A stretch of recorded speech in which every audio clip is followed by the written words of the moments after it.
this is now New Year's Eve. I'm recording this on December 31st, 2016. So a question came in, quote, is there an amount of time that you believe a person can spend enjoying themselves instead of participating in some kind of humanitarian work, working towards political goals, the stuff I talk about in my videos?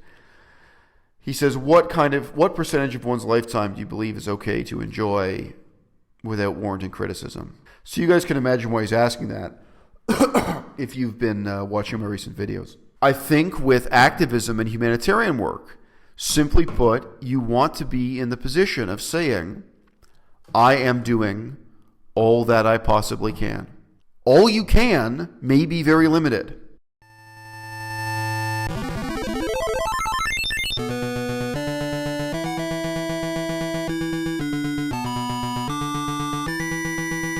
I remember when I was living in England.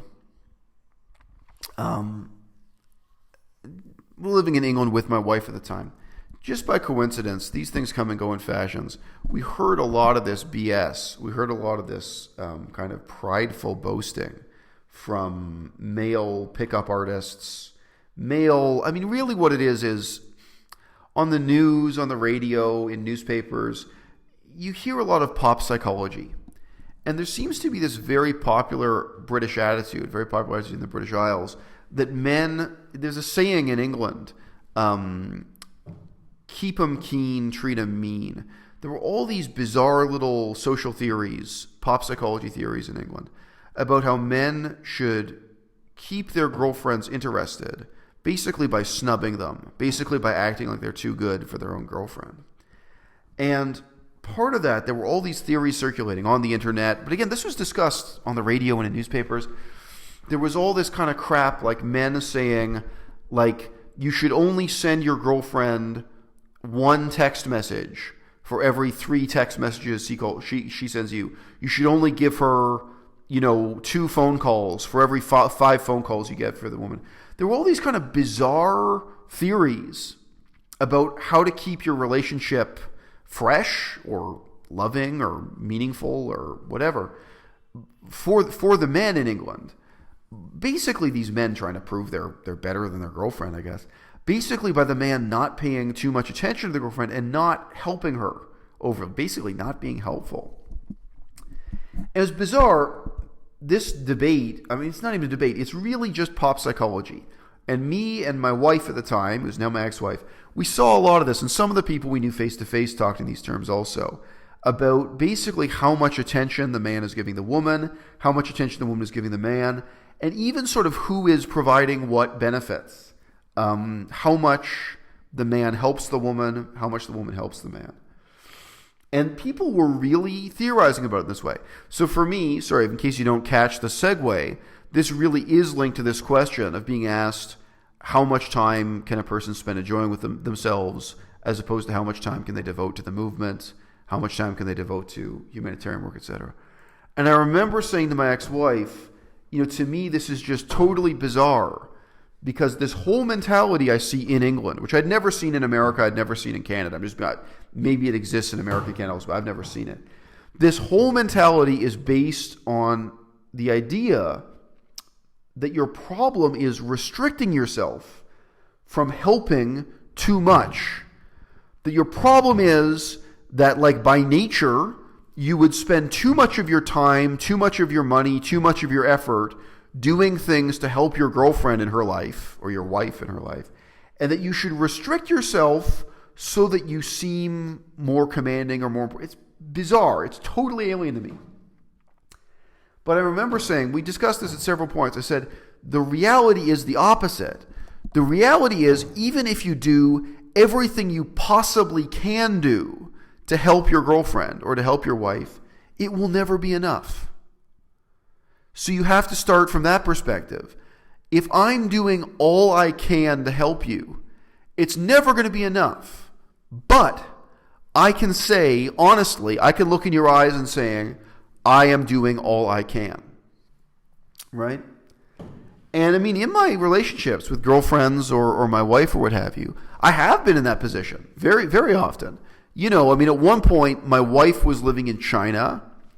I had a job in Thailand. So, we're traveling back and forth to see each other. And she did need help on some things, including intellectual things, help in her PhD thesis or something. And I could say, honestly enough, I am doing all I can. Now, she's a very tough woman, my ex-wife. It's not like she was begging for tons of help. But sure, it's an issue. It comes up. But whether it's washing the dishes or helping someone with their PhD thesis, with their research, helping them design a research project, because, a lot of the help I gave my ex-wife was intellectual in nature, was research-based. Whether it's washing the dishes or doing the gardening or taking care of the baby or something really more intellectual or related to politics or vegan activism, you should be in the position of saying, I am doing all I possibly can do. And if that's not enough for you, we have a problem. It's so alien to me and so bizarre that a man, and apparently in British culture this is a big thing, that a man would want to put himself in the position of saying, no, I want my girlfriend or wife to be making 3 times as much effort as I'm making. Therefore, I only pay to take her out for dinner. These were really the examples being discussed in the newspaper. The idea that a man would only pay to take the woman out for dinner once after she's done 3 things for him. Economy, eternal economy within the relationship. I think that's really psychologically unhealthy and evil and counterproductive. And to me, I just say it's very, very, very alien. But obviously this fits into the British mentality, the British ego. And I do think a large part of the British ego, unlike the American ego, a large part of the British ego really seems to be based on snubbing people. You're only as good as the last person you've snubbed is really a large part of life in England. And people there are very, very eager to insult and denigrate each other to show who they think they are, by contrast. So, okay, this elaborate allegory, for me, comes back to this political question, which I say has sort of come up under a few different headings. And I'll come back to Vegan Gains and his situation. I think with activism and humanitarian work, simply put, you want to be in the position of saying, I am doing all that I possibly can. Now, as I've just talked about in the half hour prior to this podcast, all you can may be very limited. All you can do to help your wife may be limited. Again, maybe you have a job working in a submarine in the U.S. Navy. So while you're away in a submarine, you're not doing a damn thing to help her because you're in a submarine and she's living somewhere else. She's in a city or she's living on the land, presumably. All kinds of people have problems with that in their relationship. Same thing with vegan activism or humanitarian work or what have you. If you have a job working in a submarine, working on a cruise ship, very obviously your ethical and economic commitments are going to massively limit the amount of a positive difference you can make, how much you can contribute, how much you contribute to the movement, how much you can do, period. But why would you be in the position of trying to put a percentage on it that way, of trying to limit how much you can help? Why wouldn't you want to be in the position of saying, I am doing all that I can possibly do, even if that all is a very, very limited sum, is very, very tiny. I mean, this year, a few months ago, I was living in the school in Kunming, and one of the reasons why I wrote that children's book, I was looking for what positive contribution can I make. And part of my positive contribution is coming on YouTube and engaging in critique and discussion and doing book reviews, all this stuff you guys know about. And I decided, okay, I can write this children's book. I can try to get this children's book illustrated. And then I can say, well, living in China, being in these circumstances, being a student, maybe right now this is all I can do. But I still want to do that. I still want to be all I can be and do all I can do. So I guess it's starting from that position, not of false humility, but a very pragmatic, realistic assessment of how limited your maximum contribution can be, that you then move on to the pursuit of that maximum contribution. That's how I perceive the answer to that question. And to me, in many ways, the question is quite alien. if I regain custody of my daughter, which of course is going to be joint custody,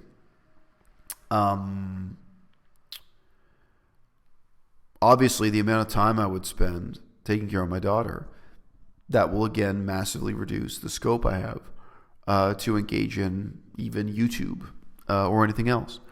I'm not going to feel bad about that. I'm going to feel positive about doing what I can, about doing all that I can do. Now, this relates back to the example already mentioned of vegan gains. So what are the sacrifices you can make? What are the strategic decisions you have to make in terms of how you spend your time so that you are spending your time effectively in terms of activism, politics, humanitarian work, what have you? Well, whether or not you play video games is a decision you can make.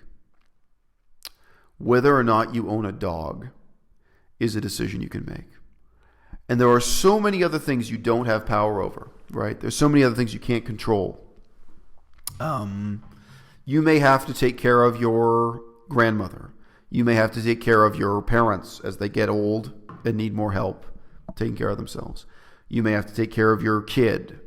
You may have to, work in a submarine. You may have a job that's very demanding of your time. There may be so many things you can't control or have limited control over that restrict your ability to engage in, effective activism, humanitarian work, any aspirations to make the world a better place you have. But then there are other things you can control. They're the decisions you make. And this is only one of many, many reasons why I think owning a domesticated animal, owning a dog, owning a cat, why I think it's not just a bad idea.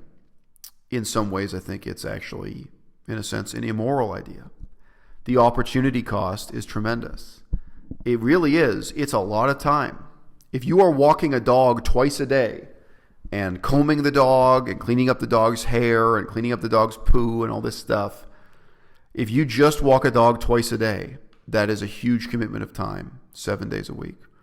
And the reason why I'm talking about this, Vegan Gains is not the only one. A lot of vegans are doing this. And yeah, on that human level of your personal economy and your potential to be effective in activism and advocacy and changing the world and supporting veganism, many vegans start off with the assumption that their veganism, they should be spending more time rescuing animals, keeping pets. And I got to tell you, it's the exact opposite. Feeding a dead cow to a cat every day, feeding dead sheep to a dog every day, playing with a dog is not going to achieve progress to the vegan movement. Not if you have one dog and not if you have 10. It's not. And if you didn't have that dog, if you didn't have all that time going into taking care of house pets, whether or not they're rescue animals, whether or not there are these other excuses, then your horizons for making a difference in the movement, they change. So those are, I think, the strategic decisions you have to make. Those are the strategic decisions that shape what is the maximum amount you can do. So I guess, my second last topic here, I've had several videos just lately discussing the permanent vacation lifestyle, people dropping out of school to pursue YouTube. And you guys may not have noticed, but actually there's a really peculiar example of this in the well-known social justice warrior vegan YouTuber called A Privileged Vegan. So A Privileged Vegan is also called Marine. She, for a while, stopped using the name A Privileged Vegan. She used the name Marine, and now she's back. She's using the name A Privileged Vegan again. A Privileged Vegan has only a BA. She was enrolled in an MA program and a master's program, and she actually had a video posted explaining her decision to drop out of her MA program. And why is she dropping out of her MA program? It's to join us here on Permanent Vacation on YouTube, pursuing YouTube activism or YouTube advocacy, whatever you want to say. Now, that is really, really bizarre. Now, of course, it's bizarre, first of all, because it's a contrast to all the other people I've criticized who, were involved in lifestyle activism and bikinis and, people who have nothing in common with a privileged vegan politically or methodologically. And yet, of course, it is still fundamentally the same thing. She is not quitting. She's not dropping out of MA to have a full-time job. She has not mentioned having any job at all. I think, I wish her well. I don't know if she's born rich enough that she just doesn't need a job. She is pursuing YouTube fame, even if it is YouTube fame of an explicitly political, explicitly activist form. Now, there are some comments in the comment section here about privileged vegan being a spoilt brat. Yes, so she and I are not friends. For the sake of veganism, I would be entirely willing to talk to her again, do a podcast with her, collaborate with her. Because for the sake of veganism, I'd be willing to collaborate with freely. I mean, I'm really trying to make something positive happen, even when I have significant differences with people. But she's somebody, she doesn't like me, and I think in a sense I don't like her. But this is about saving the planet. This is about saving the animals. Blah blah blah. So we should be able to put those kinds of differences aside.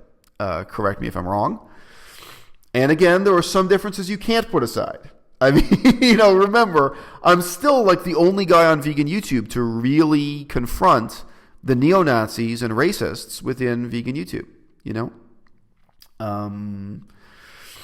So somebody comments that she's only doing YouTube until the next MA program, and so that is not what she says if you actually watch her video, and I don't believe that's the case at all. I think it's a serious decision she made. So look, I'll put in a caveat here. There are many, many reasons to drop out of your MA program, including just that the professor is lousy, that the program is lousy.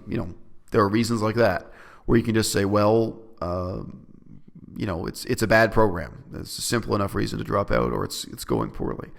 She does not cite anything like that, though. She really does cite her decision as being because she wants to do this YouTube thing, and she wants to build up her channel. And she talked in some technical detail about how she's trying to attract more viewers to her channel. So it does seem like she is making, in many ways, the mistakes that I've been warning against.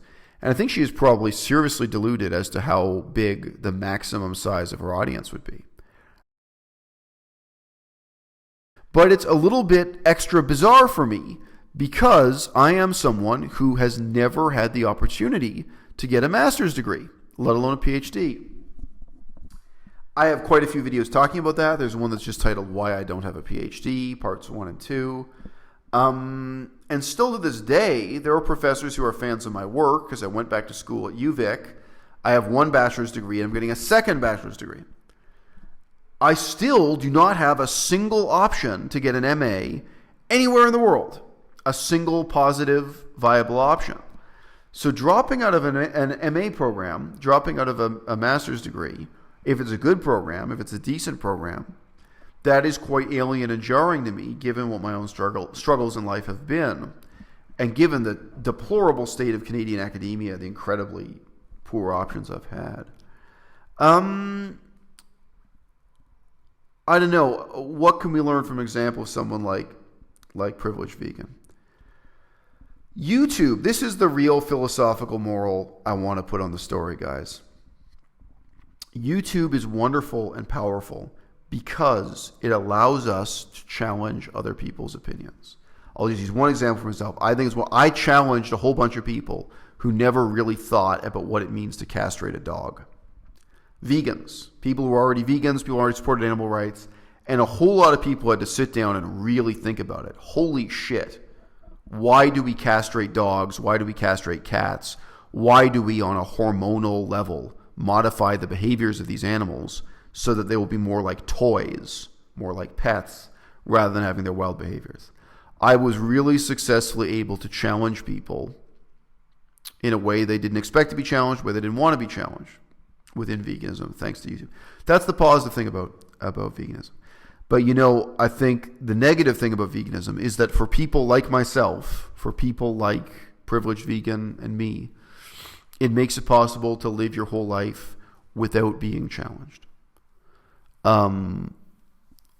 I think that, someone like Maureen, someone like a Privileged Vegan, she is in dire need of being challenged about many of her fundamentally ignorant, fundamentally self-righteous beliefs in the world.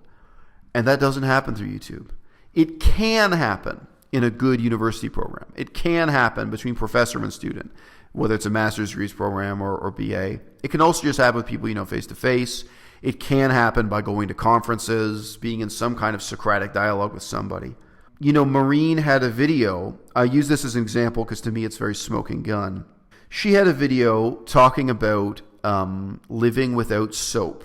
So if you guys don't remember, I had a very comedic video where I was really ranting about how much I hate vegans who either don't use soap or make up pseudoscience and excuses and myths to make it sound like a life without soap is superior to a life using soap, this kind of nonsense. There's a video from her totally uncritically, totally unscientifically talking about a soap-free life. So this kind of natural hygiene pseudoscience crap about not using soap. You can watch it. Don't watch it. I mean, it's garbage, but I'm just saying. And, you know, I watched that video, and whether you're looking at what she says about soap or what she says about politics in Israel, I see someone whose tiny shred of fame on YouTube is allowing them to burrow deeper and deeper into an echo chamber where nobody is going to educate her. Nobody is going to challenge her, where she is able to just be ever more self-confident in, to feel ever more unchallenged in. You know, her assumptions about how the world works and about questions of good and evil, right and wrong. But if you just think about the meaning of the word education, in terms of career, I've already talked about the fact I think it's sad to see someone like this destroying their career opportunities just to come on YouTube and play this game that I'm playing right now. But it is also really very sad in terms of education, in terms of real education, in terms of the opportunity for you to be challenged in your beliefs and assumption, to really learn something new, to really gain a new perspective, to gain a new perspective on familiar facts and have a jarring, unexpected confrontation with unfamiliar facts. And that happens to me. That's part of my education. Even though I'm in my late 30s, you know, I went back to university. I already knew a lot about the history of Laos, the history of Cambodia, history of China to some extent. And I go back to university. I wasn't planning to study the history of Russia, and I studied the history of Russia. Wow, I'm confronted with a new perspective that really, of course, you know, intersects with, overlaps with, has a dynamic connection to all those other, you know, historical questions. And it challenges my assumptions. I have heard Maureen's perspective. I've heard her own explanation and her own perspective on what she's doing and why she's doing it. And it is certainly a, you know, bizarre and instructive and memorable example of, frankly, the permanent vacation lifestyle. Frankly, this fundamental delusion that YouTube is real activism, that YouTube is a real career, or that fame within the digital vegan demimonde is real fame. Because it's not. It's none of those things. None of those things are true and valid. But what it is, I mean, YouTube is a way to document your own life. It is a way to make friends. And, you know, I do appreciate it. I do appreciate it for what it is. But it's very sad to see so many people swept up in a sort of illusion of what they imagine it is. All right, to end this video, though, this is now New Year's Eve. I'm recording this on December 31st, 2016. Looking ahead to 2017, I've already mused on this to some extent. You know, I remember a quotation from a computer programmer who did die relatively young. I forget if she died at 45 or 55. The famous quote from this computer programmer is, when you're on your deathbed, nobody looks back at their life and thinks, I wish that I spent more time sitting at my computer alone. You know, it's very funny, I'll just say, only a few days ago, I thought that my resolution for 2017 was going to be to spend less time on YouTube and to put more of my time into language research and my career here in China, and maybe into starting a small business here in China, you know, setting up the foundation for that, looking at all those career issues and options. And then in just a few days, things changed here, including my contract. For a bunch of different reasons, my perspective changed because the facts changed. The facts of the situation changed, so my perspective changed. And really, my perspective is now that the role the Chinese language has in my life is very questionable. It's very dubious. The role that this job has in my life is pretty much a dead-end job. For me, learning Chinese seems to be a complete dead end in terms of my career, which is very sad, but I can weep about that later. I can weep about that in a separate video. And, YouTube and networking with you guys on the internet is not a dead end. That actually promises something positive for my future. So I feel like right now, my resolution for 2017 is actually to work harder creating content for YouTube. But I mean, the sad fact is Chinese is a dead end. This job is a dead end. My university degree is a dead end. I have no clear path in terms of my career for getting an MA or PhD after that university degree. So when I go back to Canada, I may be working at Starbucks. We're still in that kind of really bleak career path situation. Or maybe working for the police force or joining the army, et cetera, et cetera. But actually, I do have every reason to put my energy, my time and energy back into YouTube, even more than before. And I hope I can create a higher caliber of intellectual content. Again, whether that's through book reviews or discussions of academic papers or through collaborations with other channels who are producing quality content. I don't know. We'll see. We'll see what's possible. But of course, that's why this contrast to someone like Maureen, a privileged vegan, is so bizarre. If I had an MA program, if I had a door open to a real career, to doing meaningful research, or even to higher education, none of these questions would even be asked. But I don't. These are the cards I was dealt, and in some ways they're wonderful. In some ways I have advantages, and in some ways I have disadvantages.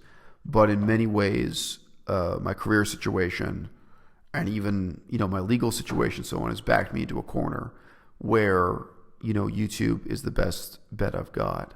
So I hope you'll stick with me here on Patreon. I hope you'll see the next chapter that comes in my life. And in a real sense, my resolution for 2017 is to put even more effort and energy and originality into brainstorming how I can make more out of this opportunity for this YouTube channel that at the end of the day is a crossroads for vegans to meet other vegans, for people to make connections that can lead to real world activism, even though I do not regard YouTube as a form of activism in itself.